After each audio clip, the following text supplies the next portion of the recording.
सो हम आज ये इससे पहले डिस्क्लेमर दे दें कि क्योंकि ये बहुत सेंसिटिव टॉपिक है और सेंसिटिव के साथ साथ भी it is a very hard core topic. मुझसे अक्सर लोग पूछते हैं कि आपके मॉर्निंग शो में क्या होता है, तो मैं कहता हूँ हम इंफॉर्मेशन देते हैं लेकिन इंटरटेनमेंट के साथ साथ। हालांकि आपको पता है कि हमारा कंप्लीटली इंटरटेनमेंट चैनल है, बट हमने ये तहिया किया था, हमसे मुराद होती है कि हमारे जो मालिकान हैं या हमारे जो अथॉरिटीज़ हैं, हम सब ने ये तहिया किया था कि हमने इसको इंफॉर्मेशन भी देनी है और साथ में एंटरटेनमेंट भी देनी है। हम शादी ब्याह की बातें भी करेंगे साथ साथ और साथ साथ सीखेंगे भी, ताकि हमें पता चलता रहे कि ब्रेस्ट कैंसर के अब क्या हालात है पाकिस्तान में और क्या तरीक़ेकार है जिससे हम इससे अपनी ख़वातीन को दूर कर सकते हैं, कैसे इसकी अलामात से हम पहचान सकते हैं और कैसे इसका इलाज मुमकिन है। इसी हवाले से आज हमारे साथ जो मौजूद हैं उनका नाम डॉक्टर अरूज अकरम है। ये एक माहिर डॉक्टर हैं और MBBS किया हुआ है इन्होंने, ऑन्कोलॉजी डिपार्टमेंट में अभी खिदमात अंजाम दे रही हैं अपनी। जो डॉक्टर अरूज हैं उनका वसी तजुर्बा भी है और साथ में बरतानिया के नामवर अस्पतालों में भी अपनी खिदमात अंजाम दे चुकी हैं। खुसूसन ब्रेस्ट कैंसर ख़वातीन के सेहत के मौजू पर काफ़ी आगाही रखती हैं, बहुत सारी कॉन्फ्रेंस सेमिनार्स भी अटेंड करती हैं, इसीलिए आज ये बहुत राइट पर्सन है ब्रेस्ट कैंसर के हवाले से बात करने के लिए। आइए खुशामदीद कहते हैं डॉक्टर अरूज अकरम को। अस्सलाम वालेकुम। कैसी हैं डॉक्टर?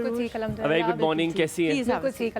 Thank you. प्लीज़ बैठे। अच्छा, मैं आपको बड़ा अच्छा एक कॉम्प्लीमेंट देने लगा हूँ ताकि आपका मूड भी लाइट हो जाए। हमें अक्सर मैं कॉन्शियस हो जाता हूँ जब मैं किसी लड़की के साथ खड़ा होता हूँ तो मुझे कहती हैं उधर खड़े हो जाओ, पीछे चले जाओ, तुम बैठ जाओ, हम खड़े हो जाएंगे। आप वाहिद ऐसी लड़की है जिसको देख के मुझे कॉम्प्लेक्स हुआ अपनी हाइट का कि मैं छोटा कद तो नहीं है मेरा। नहीं, आई थिंक आपकी क्या हाइट है? 6+? 6'2.5". No, I am 5'11". 5'11". अच्छा, आप 6 लग रही है मुझे तो। क्योंकि 5'11" और 6 में सिर्फ 1 इंच का ही फर्क है, तो इसलिए 6 ही लगते होंगे। मेरी बड़ी बहन जो है वो 5'11" है, तो और मेरे हस्बैंड भी 5'11" है।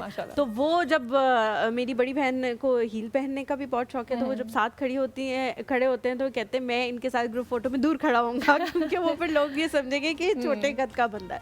बट अच्छा, आप मैरिड हैं या आप मैरिड नहीं? नहीं, आई एम नॉट मैरिड। अच्छा, तो फिर आप शादियां तो हुई होंगी घरों में? जी जी बिल्कुल। तो हम अक्सर बातें कर रहे थे, उसमें से आपकी क्या यादें आपको आ रही थी? क्या नाराज़गियाँ होती हैं? क्या आप डॉक्टर्स वगैरह नाराज़ नहीं होते? आप कहते हैं कि लेट जाओ तुम्हारी सांस में ठीक कर दूं, या वो वाला घर है जिसमें शादी चल रही है और कोई आता है कि देखो मेरी आँख में क्या चला गया, कोई मसला है मुझे?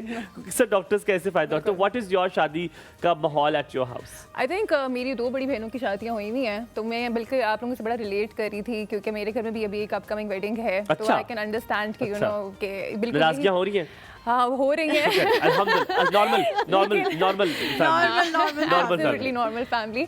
नाराज़गियाँ चल रही हैं, गेस्ट लिस्ट तैयार हो रही हैं, कोई नाराज़ हो रहा है कि मेरे इतने मेहमान कम बुलाए जा रहे हैं, बारातियों को खुश करा जा रहा है। सो लाइक और खर्चा इतना और है, अब्बू परेशान है, अब्बू कह रहे हैं कि और नहीं कर सकता मैं, बस मेरे कितने बच्चों की शादियाँ करूंगा। बहुत महंगे लहंगे बन रहे हैं, बहुत महंगे। सो आई थिंक ये एक पॉइंट होता है जब आप बहुत अच्छे से देख रहे होते हो कि अच्छा ये लहंगा तब अपनी शादी पे ये पहनूंगा, जब टाइम आता है तो यू सबसे नाराज कौन हो रहा है आजकल? मतलब कौन दूर पा करीब का? आई थिंक आपकी जो अपनी फर्स्ट फैमिली होती है ना, वही उनकी दरमियान की नाराजगियां खत्म नहीं खालाएं वगैरह नाराज? नहीं, फर्स्ट फैमिली में खाला तो नहीं, आपकी बहन भाई घर वाले। अच्छा, वो नाराज हो रहे हैं, ये तो चूल्हे में डाले अगर ये इस तरह कर रहे हो, ये तो ठीक नहीं चल रही है। नहीं, और उसमें भी ये होता है कि जो ब्राइड टू बी होती है या जो ग्रूम होता है, उनको लग रहा होता है कोई उनकी हेल्प नहीं कर रहा and they are doing everything solo. तो अच्छा, वैसे उम्मीद ये की जाती है, शायद तुम्हारी तो शादी भी होगी है, कि आप सेंटर ऑफ अटेंशन और आपको सब इधर हथेली, हालांकि ऐसा नहीं होता, आप सबसे रगड़े हुए होते हैं। लेकिन इसमें 2 मेरी राय है, जो जिन लोगों की अरेंज मैरिज होती है वो होते हैं सेंटर ऑफ अटेंशन, लेकिन जिनकी लव मैरिज होती है ना, उनको जो है ना सबको खुश रखना पड़ रहा होता है, क्योंकि उनको ये भी देखना है कि हमने खुश रहना, फिर सारे कह रहे हैं हाँ खुद पसंद की जो कर ली बस। तो हम सबको मैंने बहुत कोशिश की कुछ करने की, लेकिन हुआ कोई नहीं। अब जो हुआ वो ठीक है, जो नहीं हुआ वो भी ठीक है। आई थिंक लव मैरिजेस के अंदर प्रॉब्लम ये आता है कि आपको इन लॉज की कहानियां भी आके घर पे बतानी पड़ती हैं, उनकी डिमांड्स भी आपको फुलफिल करनी पड़ती हैं।